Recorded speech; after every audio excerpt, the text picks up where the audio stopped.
Salut les gars, salut tout le monde, hein. Désolé, je suis en train de régler les problèmes techniques. Alors le projet, qu'est-ce que c'est? La semaine dernière, je vous avais posé une question de savoir si vous seriez chaud pour me suivre dans un projet où je me lancerais en solo sur Twitch pour faire des lives un peu plus souvent. Parce que là j'en fais qu'un live d'à peu près 1h30, 2h par semaine, et c'est sur la chaîne de Crypto Future. Donc moi j'avais pensé à me lancer sur Twitch et faire des petits lives tranquillement où on puisse parler de manière chill plus de fois dans la semaine. Vous aviez été 70% à me répondre que vous étiez chaud pour me suivre dans ce projet. Du coup, j'en ai conclu que c'était plutôt un bon truc. Donc, qu'est-ce qui va se passer? À partir de, je pense, la semaine prochaine, après ce live, donc on va finir ce live vers les 10h, 10h30 peut-être, je vais continuer le live jusqu'à midi et demi sur ma chaîne perso. Et qu'est-ce qu'on va faire dans ces premiers lives? À partir de la semaine prochaine, on va tout simplement créer mon environnement de stream. C'est-à-dire que je veux un environnement qui soit qui soit un peu différent de celui que j'ai là. Donc toujours avec ma tête, mon emoji et tout, le petit micro. Mais par contre, j'aimerais bien un chat qui ne ressemble pas à ça, j'aimerais bien une typo qui ne ressemble pas à ça, un fond qui ne ressemble pas à ça, d'animations différentes. Et donc, j'aimerais bien qu'on fasse ça ensemble. Étant donné que je suis motion designer, monteur, etc., je me suis dit que ça pourrait être pas mal. Alors bien sûr, on va pas faire que ça va pas être un truc pour les puristes, c'est plutôt un truc où on discute ensemble, et puis on essaye de trouver un style qui pourrait correspondre un petit peu au live que j'aimerais bien faire. Il y a un petit lien là, YouTube, c'est là où je mets mes showreels un petit peu en tant que monteur, motion designer et tout, on verra. Je peux mettre aussi d'autres trucs. Et collaborer avec plaisir, après je crois que ça renvoie sur le site. Mais je pense que je vais supprimer ce lien parce que, en fait, pour pouvoir se dégager ce temps que j'ai pour faire des live Twitch, que je vais avoir pour faire des live Twitch, il faut que je me dégage du temps quelque part. Et donc en fait ça va être sur mon activité que je fais aujourd'hui. Franchement, mon but réellement, c'est jusqu'à l'été, donc à peu près jusqu'à juin. Je pars en vacances le 17 juin. J'aimerais atteindre au moins 1000 followers sur ma chaîne et environ les 30 à 50 personnes en moyenne sur les lives. Là, je suis à 100 en moyenne sur la chaîne de Crypto Future, mais parce qu'on est sur la chaîne de Crypto Future, forcément. D'un autre côté, on tourne autour des 100 sur tous mes lives à moi, le lundi matin. Donc moi, ce que je me dis, c'est que potentiellement, il y a des gens qui regardent les lives de Crypto Future, qui sont intéressés par mes lives, et qui aimeraient bien voir mes lives aussi de manière plus personnelle, où je parlerai de moi de manière plus personnelle et tout, où je partagerai un petit peu plus mes opinions, où je serai un peu plus libre de partager mes opinions, et aussi où je serai plus libre de pouvoir faire des lives un peu pas sur tout et n'importe quoi, mais presque en fait. Genre par exemple, moi je suis passé par le motion design, je suis passionné par le montage, je suis passionné par le drone FPV comme je vous dis. Mais voilà, et puis vous montrer un petit peu comment je fais pour faire des animations, ça peut intéresser des personnes, et puis aussi bien sûr parler crypto, bien évidemment, parce qu'on est tous là réunis par la passion de la crypto. Tu suis Julien aussi? Bien sûr, je suis son monteur. Je suis le monteur de Mathéo et de Julien Roman, bien sûr que je le suis. Je vois toutes ces vidéos en première, les gars. J'aimerais bien dire que c'est en gros le deuxième youtubeur crypto de France. Même s'il parle aussi beaucoup d'autres investissements et tout. Ouais, c'est vrai ça. Ça par contre c'est vrai, il a fait des vidéos, les gars. Il a parlé de projets genre Stephen, par exemple, c'est le nouveau launchpad. Il a parlé aussi des cartes crypto, c'est grâce à lui que je vais me lancer dans les cartes crypto. Il a parlé aussi de PancakeSwap à un moment, c'est grâce à lui que je me suis lancé sur PancakeSwap et tout, que j'ai eu des rendements. Il a parlé de WinCity. WinCity en gros c'est la possibilité d'investir dans l'immobilier grâce à des NFT. En fait, vous achetez des NFT et ça fait une part d'un bien immobilier en fait. Donc c'est vachement bien. Il a parlé de plein de projets, il parle de plein de projets, de plein de conseils, de plein de petits trucs. Là, il est en train de faire une série sur les revenus passifs, sur 10 types de revenus passifs. Et à chaque vidéo, il montre 2 types de revenus passifs. Il décrit en détail comment il fait et tout. Il a parlé de l'immobilier, il a parlé du stacking, il a parlé de la chaîne, de comment créer une chaîne YouTube, créer du contenu et tout. Et c'est aussi grâce à lui que je vais me lancer sur Twitch, parce qu'il disait dans sa dernière vidéo de passer du mode consommateur de réseaux sociaux au mode producteur de réseaux sociaux. Et donc moi c'est ce que j'aimerais bien faire, créateur de contenu sur Twitch, voilà. Bon alors du coup, qu'est-ce qu'il nous dit le Bitcoin? Parce qu'on va quand même passer sur la petite analyse du Bitcoin, hein, comme d'habitude. En daily, qu'est-ce qu'on a? On a toujours ce triangle ascendant qui peut être pas mal. Alors, le bout du triangle arrive en juin. Donc, ça serait possible qu'on fasse une espèce de dépression, entre guillemets, pendant plusieurs mois, là, qu'on stabilise tout en montant, et là on serait vraiment en haut d'un triangle ascendant, et à ce moment-là, ça sera vraiment le moment de partir à la hausse. Ce genre de figure, il y a à peu près 70% de la cassée à la hausse et 30% de la cassée à la baisse. C'est-à-dire en gros, pour les personnes qui nous rejoignent, pour les personnes qui découvrent les cryptos, en gros, on a une touchette en bas, donc c'est-à-dire qu'on voit les clôtures en bas. Donc on prend celle-là, on prend celle-là, on prend celle-là, on prend celle-là, et on prend celle-là aussi. Pourquoi pas? Why not? Après, ça pourrait être aussi un triangle de compression. Et donc là, ça serait du 50-50 à la hausse ou à la baisse. Ça pourrait être possible, il faudrait juste voir où est-ce qu'on pourrait faire une touchette. En fait, pour valider une borne basse, il faut avoir 3 touchettes. Donc là, vous voyez qu'on a 1, et une deuxième ici, à peu près. Ah non, c'est même pas à peu près, c'est pile. Donc là, vous voyez qu'on en a 2. Si on revient à cette hauteur-là et qu'on retombe, bon bah c'est sûr qu'on aura un triangle ascendant. Si on revient un peu en dessous et qu'on repart toucher la borne basse, alors là, on pourra tracer une ligne à peu près ici. Et donc, ça sera un triangle de compression. Triangle de compression, c'est un triangle qui est comme ça. Triangle ascendant, c'est un triangle qui est comme ça. Donc, un triangle rectangle, en fait, si vous voulez, ici. Triangle rectangle, il est là. Et en gros, là, il y a plus 70% de le casser à la hausse et 30% de le casser à la baisse. Et ensuite, il y a le triangle descendant, qui est un triangle comme ça, inversé. Et là, il y a 70% de le casser à la baisse et 30% de le casser à la hausse. Et des fois, il y a simplement le cours qui fait une figure comme ça, mais qui n'est pas du tout respecté. C'est-à-dire que des fois, on va faire un truc comme ça, et puis au final, on va continuer comme ça. Et en fait, on sera totalement trompé. Dans ces cas-là, si ça continue à faire un truc comme ça, ça sera un range. Un range, c'est entre deux prix, en fait, si vous voulez. C'est-à-dire entre les 37 400, par exemple, et les 45 600. Pareil, le ruban, toujours hyper contracté. Très important à voir, ça, le ruban hyper contracté. Et le but, en fait, c'est vraiment qu'on le contracte au maximum pour que, en fait, la volatilité, en fait, soit comment ? Parce que la volatilité est quand même grande, mais le ruban compresse. Et quand il compresse, c'est souvent qu'on va avoir un gros mouvement à la hausse ou à la baisse. Et on reste quand même au-dessus, hein, là depuis quelques jours, du ruban. Donc là, si on fait une clôture ici et qu'on commence à repartir demain, on pourra, je pense, dire qu'on a fait un rebond sur le ruban. Après, on peut très bien faire un rebond, encore une fois, comme ici, et ensuite repartir à la baisse. Donc ça, c'est un marché piégeur, un bull trap. Et sinon, on peut totalement continuer et repartir en tendance haussière et aller retrouver notre ATH, notre all-time high, pour les personnes qui connaissent pas trop les cryptos. Je parle à tout le monde comme ça, c'est bien, ça permet d'éduquer aussi les gens au niveau des cryptos. Et là, pareil, on a le ruban, on a un rejet, encore une fois, au niveau du ruban. La semaine dernière, on s'est fait rejeter par le bas du ruban. C'est ce qu'on fait un peu depuis plusieurs semaines, vous voyez. On vient de commencer la semaine, forcément, on est lundi, la bougie n'est pas énorme, mais on pourrait soit redescendre un petit peu, soit remonter. Après, ce qui est pas mal, c'est quand même, depuis un mois, là, on faisait que des clôtures qui étaient à peu près dans les mêmes ordres de prix, donc aux alentours des 37 000 $. Et là, on a fait une percée à la hausse, directement. En revanche, les volumes, donc les volumes, c'est ce que vous voyez en bas, c'est les barres ici.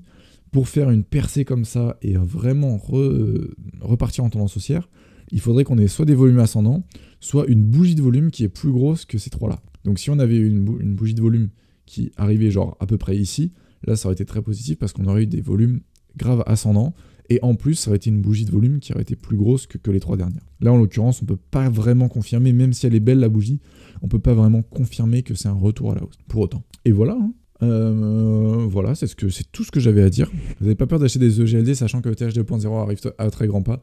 Je me suis renseigné pas mal sur ETH 2.0 et finalement c'est pas si fou que ce qu'on annonce en fait, hein. Réellement. Alors certes, ça a changé la vie de pas mal de monde, je pense notamment pour les frais de transaction, mais les transactions, il y en aura toujours pas énormément, hein.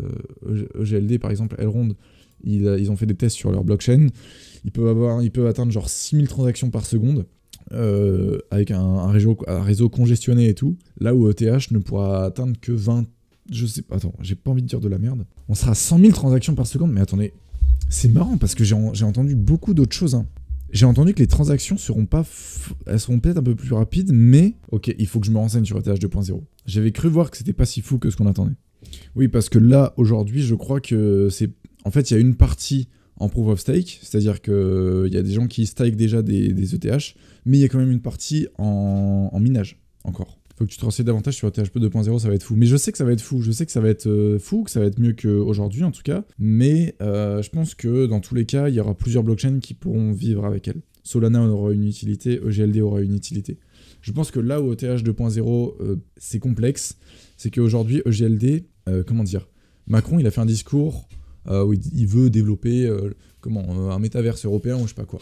Bref, moi je pense que ce qui va être important, c'est d'avoir des acteurs comme Elrond. Elrond, ils ont acheté une licence qui font qu'aujourd'hui, en Roumanie, ils ont la possibilité d'être comme une banque, en fait, si vous voulez. Donc là, c'est une entreprise qui est full crypto, qui va devenir comme une banque, qui va pouvoir proposer des services financiers, notamment des crypto-cartes aux utilisateurs roumains et européens.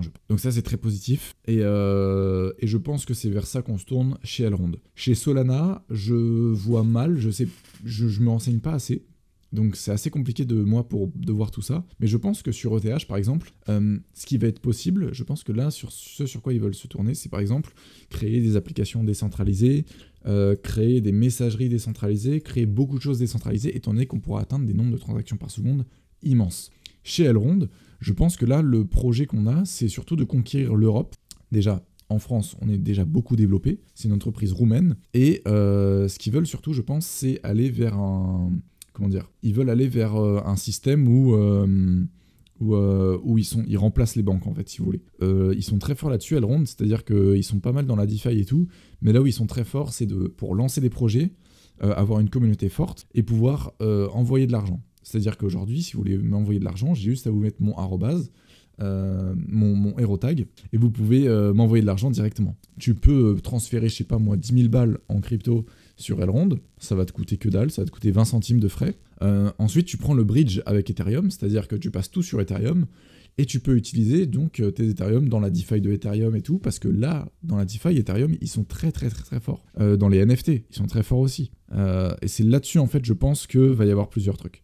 C'est-à-dire qu'on va dire, bon, bah, pour faire les transferts d'argent, utilise pas trop ETH, parce que les frais sont énormes. Donc, utilise plutôt EGLD, et puis ensuite, tu passes par le bridge. Tu passes par le pont entre EGLD, entre Elrond et Ethereum. Et je pense que ça va être plutôt ça. Et par exemple, sur Solana, bah, je sais pas, ça va peut-être être le play to earn ou j'en sais rien. Enfin voilà, il y aura plusieurs usages, une blockchain qui va être full metaverse par exemple. Et je pense que chaque blockchain aura une utilité particulière. Et Ethereum sera au centre de tout ça. Bitcoin, ça va être un petit peu le patron, je pense, dans le sens où ça va être le mec qui va... Ça sera la preuve comme quoi la blockchain fonctionne, ça sera vraiment le Bitcoin, quoi, ça sera toujours le Bitcoin. Après, tu auras ETH qui sera vraiment là où il y a les applications décentralisées, où il y aura les messageries en ligne décentralisées, etc. etc. Ensuite, tu auras par exemple Elrond qui sera là pour faire les transferts d'argent, en Europe en tout cas pour l'instant, je pense. Il y aura aussi du coup Avax, qui est aussi une autre blockchain qui là permet de faire le pont entre plein de plateformes centralisées et décentralisées, plein d'exchanges et tout, je crois. C'est comme ça, en tout cas, c'est dans la finance décentralisée. Et puis, tu auras peut-être d'autres blockchains qui permettront de relier au monde réel, par exemple. C'est comme aujourd'hui avec les banques. Il y a plein de banques. Pourquoi en choisir une parmi d'autres alors qu'elles font le même service ? Bah parce qu'il y a forcément des moments où ça change, en fait, où tu as un petit changement qui fait que tu as des clients qui vont plutôt se diriger par là. Et moi, GLD, je suis très content parce que c'est assez transparent, il y a une bonne communauté, c'est très facile d'utilisation. Je pense que le prix d'ETH 2.0, il est déjà pricé aujourd'hui. Je pense pas que c'est au moment d'ETH 2.0 que le prix va flamber. En fait. Alors peut-être qu'il y aura un pump à court terme, des gros mouvements, mais je pense pas que ça sera aussi fou qu'on peut le dire. Parce que je vous rappelle que le prix des marchés, c'est la représentation future qu'on s'en fait. Je sais pas si vous comprenez. C'est-à-dire que s'il y a des rumeurs comme quoi la Chine les États-Unis vont bannir les crypto-monnaies, alors là, on va avoir un gros dump à court terme. Au final, ça va être qu'une rumeur. Au final, la news, ça va être totalement l'inverse. Ça va être, bon, bah, ils vont légaliser les crypto-monnaies, etc., tout ça. Bah, ça va peut-être pump le jour de la news, mais c'est pour ça qu'on dit achetez la rumeur et vendez la nouvelle, quoi. Pour toutes les personnes qui se sont engagées, le 1er mai, si le Bitcoin atteint son ATH avant le 1er mai, il faut offrir combien ? C'était 20 subs, je crois ? Ouais, c'était ça, 20 subs. Il y a des gens qui sont engagés. Hein. Et moi, je me suis engagé, et qu'il atteigne son ATH ou pas, j'offrirai quand même 20 subs. Je pense pas qu'avec ETH 2.0 égale énergie verte égale new investisseur. Aujourd'hui, plus de 50% du minage de Bitcoin et d'ETH, c'est fait avec de l'énergie verte, et pourtant, il n'y a pas de nouveaux investisseurs. Et ça veut pas dire qu'en fait, tu peux faire du proof of stake, ça utilise quand même de la puissance. Moi, je voulais vous passer une petite news, comme quoi les NFT vont arriver sur Instagram. Mark Zuckerberg confirme l'arrivée prochaine des tokens non fongibles sur Instagram, NFT. Les grandes entreprises se ruent vers les tokens non fongibles. En voilà une preuve, Instagram qui s'y met. Le PDG de Meta annonce que les NFT arriveront sur Instagram à court terme. Alors moi, je vous dis, les NFT, ça commence à me saouler. Et vraiment, ça commence à me saouler. Non pas comme tous ceux qui comprennent pas à quoi ça sert ou parce qu'ils voient qu'il y a une hype et qu'il y a beaucoup de gens qui se font de l'argent là-dessus, mais ça commence à me saouler parce qu'on réduit maintenant les NFT trop à des preuves d'authenticité et tout, mais ça sert à rien d'avoir un singe, les gars, ça sert à rien d'avoir une photo de singe et tout. Alors certes, tu peux avoir des avantages, comme on va le voir là, mais je veux dire, il y a trop de personnes qui achètent des NFT pour acheter des NFT. Il y a trop de personnes qui rentrent sur des projets NFT dans le but de faire une plus-value et de ressortir directement. Il n'y a personne qui est là en mode la technologie NFT est bien, j'attends une news ou alors quelque chose qui permet en gros de réellement utiliser ces NFT dans la vie réelle, quoi. Moi, c'est ça que j'attends. C'est ça réellement. Travaillons pour amener les NFT à Instagram à court terme. Wow. Bon, après, c'est un petit article. Hein. C'est pas très très long. Des NFT créés directement sur l'application. Mais pareil, ça, tu prends ta photo devant la mer avec ta famille et tout, tu vas la créer en NFT, mais pourquoi faire ?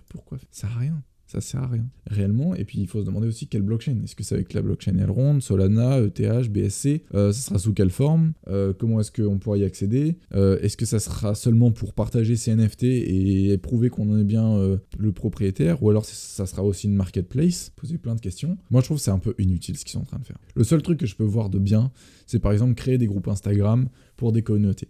Par exemple, si vous avez un Bored Ape ou un Mutant Ape, donc les singes là assez moches, vous pourrez rentrer dans des groupes par exemple. Vous auriez juste à prouver, mettre votre adresse, lier votre compte à une adresse Elrond par exemple ou ETH et dire bah voilà c'est mon adresse. Et par exemple si tu en as 2, 3 ou 4, et ben tu peux accéder à des groupes plus privilégiés ou alors à des statuts plus privilégiés. Voilà. Notamment sur Discord aussi, ça pourrait être pas mal de faire des trucs comme ça. En soi c'est bien, c'est pour les artistes quoi, comme les œuvres d'art. Ouais, mais je vois pas...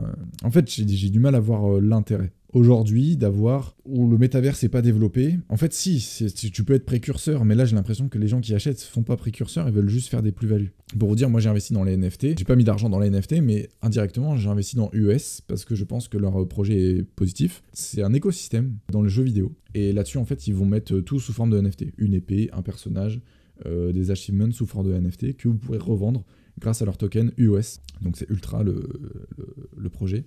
Grâce à leur token UOS, et en revendant par exemple vos objets, vous pourrez racheter d'autres jeux, ou alors directement convertir vos US en dollars pour récupérer de l'argent. Et donc voilà, il y aura des play to earn et tout.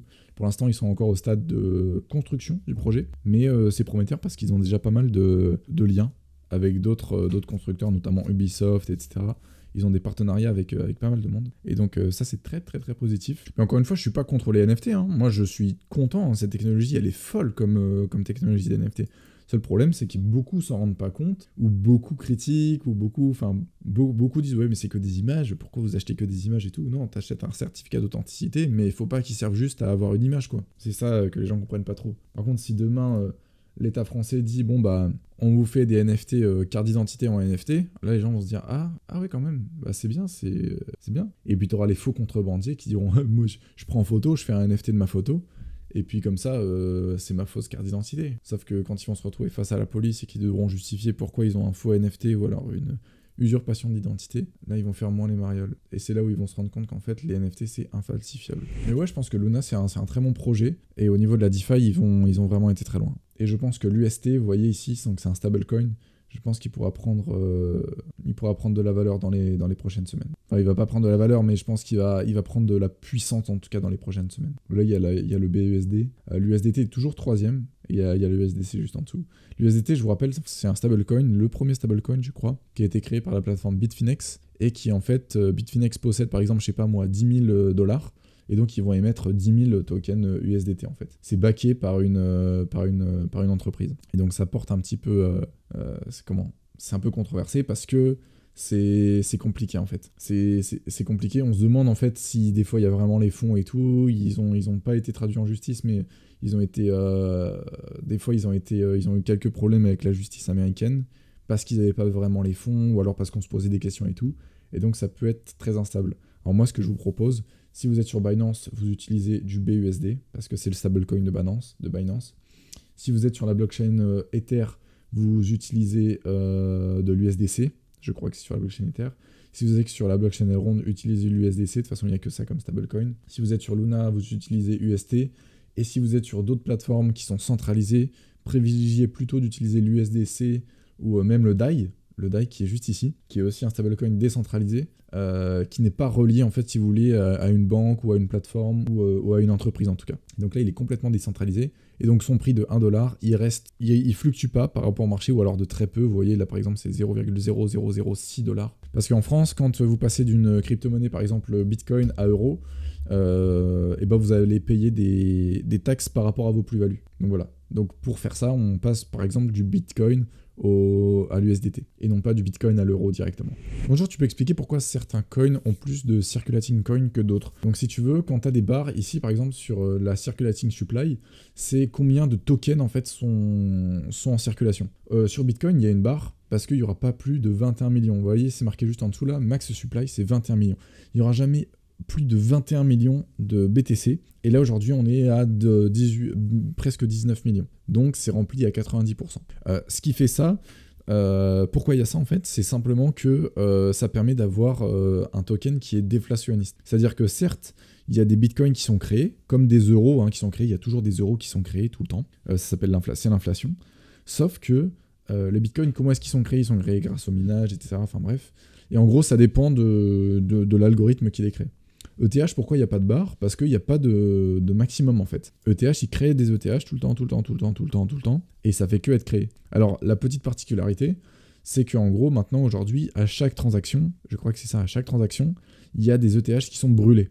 Ce qui permet en fait, non pas de baisser la quantité d'ETH, parce qu'il y en a toujours qui seront créés des ETH, à chaque fois qu'il y a des transactions. Par contre, il y a une partie qui est brûlée. Donc, ce qui fait que ça augmente, mais moins vite qu'avant. Voilà. Et bientôt, je crois, alors dites-moi si je dis de la merde, mais je crois bientôt qu'on va avoir ETH qui sera déflationniste. C'est-à-dire qu'au lieu d'avoir 120 millions, 554, 555, 56, 57, 58, bah ça va être déflationniste. Donc 53, 52, 51, 50, 49, 48. Là pareil, l'USDT, bon bah voilà, forcément. Ça c'est en fonction de Bitfinex, combien est-ce qu'ils veulent. Par exemple, là apparemment, Bitfinex, ils ont 80 millions dans leur caisse. Et donc 80 millions de dollars dans leur caisse. Et donc ce qui fait qu'ils peuvent émettre 80 millions 700 000 dollars. 80 milliards, pardon. 80 milliards. Et là on est rempli à 70%. Donc potentiellement, il reste que 30% des EGLD à être créés. Et comment on crée des EGLD?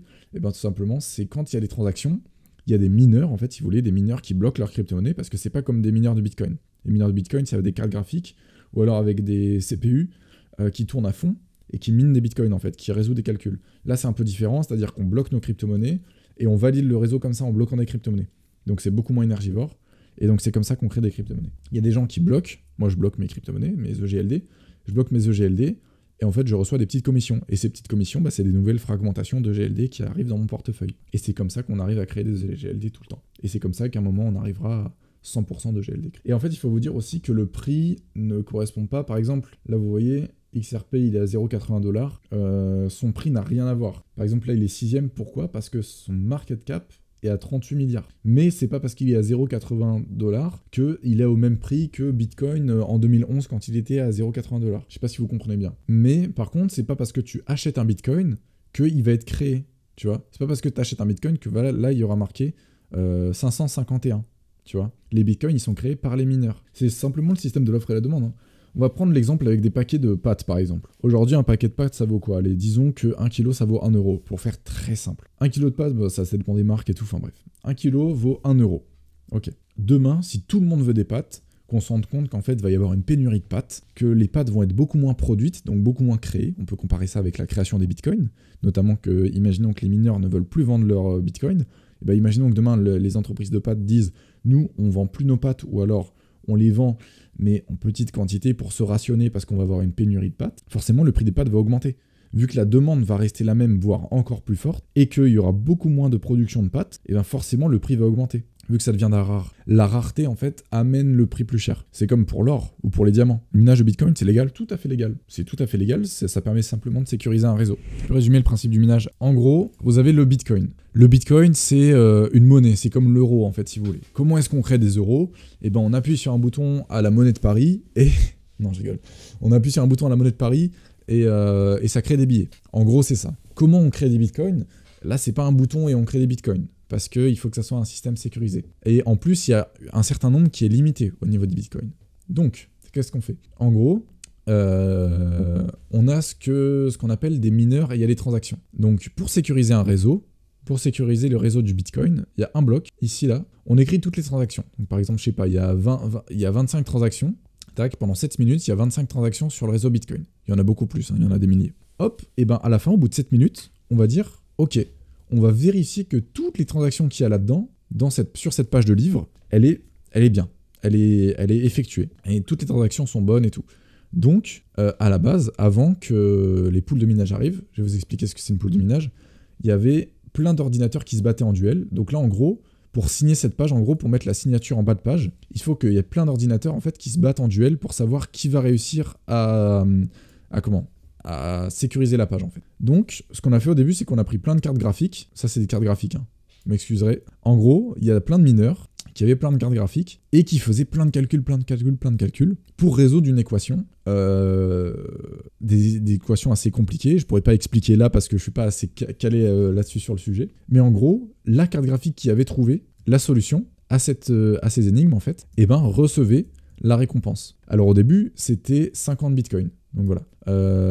Et tous les 4 ans, en fait, si vous voulez, ça se divise par 2. Donc on connaît déjà les dates. Donc en gros, voici le bitcoin depuis sa création, depuis la première fois qu'il y a eu une transaction sur Bitcoin. Petit fun fact, la première transaction Bitcoin, c'était pour 2 pizzas. Il y a un mec sur un forum qui a dit « Bonjour, on a tous des bitcoins », parce qu'en fait, à la base, les gens achetaient des bitcoins juste pour s'amuser, en fait. Ils disaient « Oh, c'est marrant, c'est la monnaie d'internet et tout, c'est décentralisé et tout », sans vraiment comprendre. Et puis un jour, il y a un mec sur un forum qui a dit « Bon, bah, moi, je suis livreur de pizza, qui est-ce qui m'achète 2 pizzas pour compte des bitcoins ?» Et donc, la première fois qu'on a vu que le bitcoin avait une valeur, c'était, je sais plus quel jour, je crois que c'était en janvier, le 4 janvier 2010, peut-être, ou 2011, je sais plus. Et en gros, ce livreur de pizza a livré 2 pizzas pour, tenez-vous bien, 10 000 bitcoins. Donc c'était 5 000 bitcoins la pizza, ce qui à l'époque faisait 20 €. Voilà, tout simplement. Donc c'est à ce moment-là qu'on a pu déterminer un prix sur la valeur d'un bitcoin, en fait. Je parle pas de la première transaction, je parle de la première valeur qu'a eu un bitcoin. Et donc là, vu qu'on avait 2 pizzas qui valaient 20 € dans son commerce et qu'il a reçu 10 000 bitcoins, le gars, et ben on peut estimer qu'un bitcoin valait tel prix, en gros. Et donc aujourd'hui, ça serait les 2 pizzas les plus chères du monde, étant donné qu'elles s'élèveraient à peu près, alors faisons le calcul, c'est une pizza qui vaut 205 millions. Voilà. Bref, donc pour vous dire, ça c'est les halvings en fait. C'est tous les 4 ans, c'est la récompense de minage qui est divisée par 2. C'est pour ça qu'il y a un système de rareté sur Bitcoin. Ici, c'était estimé à 50 bitcoins, la récompense. Donc lorsque un ordinateur trouvait justement la réponse à la question pour sécuriser cette page avec toutes les transactions, parce que je vous rappelle que c'est une page de livre avec plein de transactions, elle recevait 50 bitcoins. Ensuite, ici, c'était 25 bitcoins. Bon, désolé pour mon écriture, hein. 25 bitcoins. Ensuite, bon là, vous avez compris, 12,5, 6,125, etc., etc. Jusqu'au jour où, en fait, on ne pourra jamais miner tous les bitcoins parce que la récompense de minage sera toujours divisée par 2. Donc, on ne pourra jamais atteindre le nombre maximum de bitcoins. Mais on tendra vers 21 millions, vers 2143 à peu près. Voilà, 2143, on estime que c'est la date à peu près à laquelle on arrivera aux 20 999 999, enfin bref, vous avez compris. Pour qu'il y ait un enjeu quand même, pour que les mineurs fassent pas ça simplement pour gâcher de l'électricité, parce que oui, ça coûte aussi de l'électricité.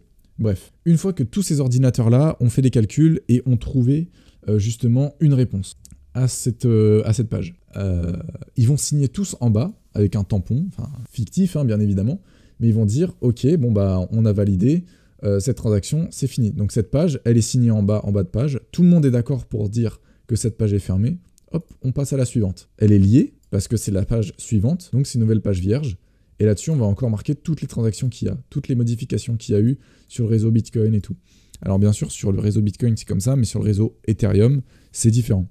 C'est-à-dire qu'on peut avoir des smart contracts, on peut dire voilà, ce NFT a été envoyé de telle personne à telle personne, cette personne a mis du stacking, veut avoir des rendements sur ses crypto-monnaies en utilisant tel smart contract, il peut y avoir, voilà, bref, on écrit tout ce qui se passe, et encore une fois, après, pour signer, eh ben, on demande à plein d'ordinateurs. Avant, ça se passait par, bon bah c'est ta carte graphique qui a réussi, bon bah c'est toi qui obtiens la récompense. Ça, c'était au tout début. Puis au final, on s'est rendu compte que c'était un petit peu... c'était trop aléatoire en fait. C'est-à-dire qu'il pourrait y avoir 1 million de mineurs qui faisaient ça, et au final, il n'y en avait que 1. Donc ce qu'on a fait, c'était des pools de minage. C'est-à-dire qu'en fait, en fonction de la puissance de calcul que tu as, par exemple, imaginons que tu n'as qu'une carte graphique, tu vas être dans une pool de minage. Si tu as un autre mec dans ta pool de minage, donc une pool, c'est une piscine de minage en fait, si vous voulez. C'est un groupe de mineurs. S'il y en a un autre qui a par exemple, je sais pas moi, 5 cartes graphiques, et ben lui en fait il va avoir plus de récompenses parce qu'il aura mis plus de puissance de calcul pour résoudre l'équation en fait, l'équation compliquée. Et donc toi tu vas avoir, je sais pas, peut-être, allez, disons 10%, tandis que lui, eh ben, il va avoir tout le reste de la pool de minage en fait. Lui il va avoir 90% de la pool de minage. Et si c'est votre pool de minage qui arrive à résoudre l'équation, et ben vous allez réussir à obtenir, toi tu auras 10% des gains, et lui aura 90% des gains en fait si tu veux. Alors que si tu avais été tout seul, et ben peut-être que tu n'aurais rien eu, et que lui aurait rien eu non plus, et que ça aurait été quelqu'un d'autre dans une autre pool de minage quoi. Je me rappelle avoir miné plein de TH en 2015, mais j'ai oublié mon wallet. Ah merde, c'est con ça. Le reportage sur le BTC et Satoshi est vraiment bien. Ouais, sur Arte, ouais, j'ai vu. La story time du lundi matin. Alors, en gros, il y a à peu près une semaine, non, plus d'une semaine, une semaine et demie, on se met d'accord pour partir en week-end sur Paris. On va acheter un Airbnb avec une cuisine et tout, comme ça on aura juste à acheter nos produits et tout, enfin nos pâtes, bref nos trucs, et comme ça on pourra se faire à manger. On essaye de prendre assez dans le centre de Paris, comme ça on est un peu proche de tout. On trouve un Airbnb super sympa, petite chambre, salle de bain, cuisine et tout, enfin bref. L'appartement très bien situé, à côté de Montparnasse et tout. On se dit let's go, c'est parti. Et on commence à demander, bonjour, est-ce qu'on pourrait poser nos valises, parce qu'on voulait arriver genre le vendredi matin, assez tôt. On a dit, est-ce qu'on pourrait poser nos valises dans l'appartement, même s'il y a la femme de ménage ou quoi, est-ce qu'on peut poser nos valises, histoire qu'on n'ait pas à les transporter et tout dans tout Paris pendant toute la journée. Du coup, pas de réponse. Voilà, aucune réponse. On demande comment ça se passe pour l'arrivée et tout, pareil, dans la semaine. Aucune réponse. On dit, bon, peut-être qu'elle va donner la réponse quand on va arriver. Finalement, on arrive sur Paris, et puis on va manger dans un resto, on dépose nos valises à la gare Montparnasse. On les met dans parce que notre Airbnb était pas loin de la gare Montparnasse, donc on les dépose là. On va manger à un petit resto à côté, super sympa en plus. Une hampe de bœuf, j'avais pris. On m'a dit que c'était comme une bavette. J'ai bien kiffé, une petite hampe de bœuf avec des frites. Et on appelle notre hôte, justement. Et la première fois depuis une semaine, hein, il était 15h. Hein, sur Airbnb, c'était marqué qu'on devait arriver à 18h et il n'y avait aucune instruction de comment est-ce qu'on pouvait rentrer dans le Airbnb. Bref, on appelle notre hôte, première fois qu'on arrive à l'appeler, et directement cette personne nous dit mais vous savez, c'est qu'une chambre. Du coup, on dit comment ça, qu'une chambre? Elle dit bah en fait, c'est qu'une chambre, vous partagez une salle de bain, la cuisine et tout, en fait, dans un appartement. C'est-à-dire qu'il y a 3 chambres dans l'appartement, il y a 2 couples, il y a 3 couples, dont vous. Ah non, c'est pas possible, nous on voulait pas tout ça, tu vois. Nous, on voulait notre appartement à nous. Du coup, commence à dire, est-ce que vous voulez annuler et je vous fais un remboursement total. Crédule comme nous ne sommes pas passés par la plateforme Airbnb, on est passé par appel. Donc tout ce qui est dit par appel n'est pas pris en compte par Airbnb. Ça a une grande importance, vous le verrez après. Bref, on demande le remboursement, enfin bref, on va devant l'appartement, on se dit, bon, est-ce qu'on annule ou pas, machin. On annule, on demande le remboursement, aucune réponse. On rappelle, elle dit, oui, pas de souci, je vous ferai ça et tout, pas de souci quoi, en gros. Et elle commence à... Elle commence sur Airbnb à avoir un discours totalement contraire. C'est-à-dire qu'elle dit non mais c'est pas de ma faute en fait, vous avez annulé 3 heures avant de rentrer dans l'appart et tout. C'est pas de ma faute tout simplement. Et du coup on commence à se dire ça pue le moisi, ça pue la merde. Donc très rapidement on se met en tête de on va trouver un nouvel appartement ou un nouveau truc et tout. Bref, à Paris, 3 heures avant de rentrer dans un hôtel, impossible de trouver, forcément il n'y a rien à moins de 150 € la nuit. Donc on essaye d'aller en banlieue proche, on se retrouve à Montrouge dans un hôtel et tout. Donc assez loin de Paris finalement, assez loin du centre. Et tout ça pour vous dire au final que on a payé, à la base c'était 175 balles le Airbnb, on a payé 200 € d'hôtel, donc en tout ça nous a fait 375 € pour une nuit qui est même pas dans le centre de Paris, et en plus une chambre d'hôtel où il n'y avait même pas de cuisine. Donc voilà, c'était un peu con. Et comme je disais à ma copine, moi ce qui me dérange c'est pas l'argent, je pourrais payer plus cher et tout. Mais ce qui me dérange, c'est la manière de faire, quoi. De mentir à tout bout de champ comme ça et tout, alors qu'au final, on nous avait promis d'être remboursés, mais on a juste été crédules, en fait, tout simplement. Et on n'a pas mis un seul pied dans son appartement à la meuf, et voilà, on s'est fait un peu baiser, comme on dit. Bon les gars, je pense qu'on va arrêter le live ici, c'était vraiment super sympa, merci à tous, on a fait le pic de viewers, et maintenant, en fait, tout simplement, on est à peu près 130, j'ai pas envie de dire de la merde. 130 sur le live, donc merci, ça fait extrêmement plaisir à tous. C'était Alex, je vous rappelle que du coup, on refera un live la semaine prochaine et je vais me lancer tout seul en solo sur Twitch. Merci à tous d'avoir été là. Et sinon, à la semaine prochaine. Salut tout le monde.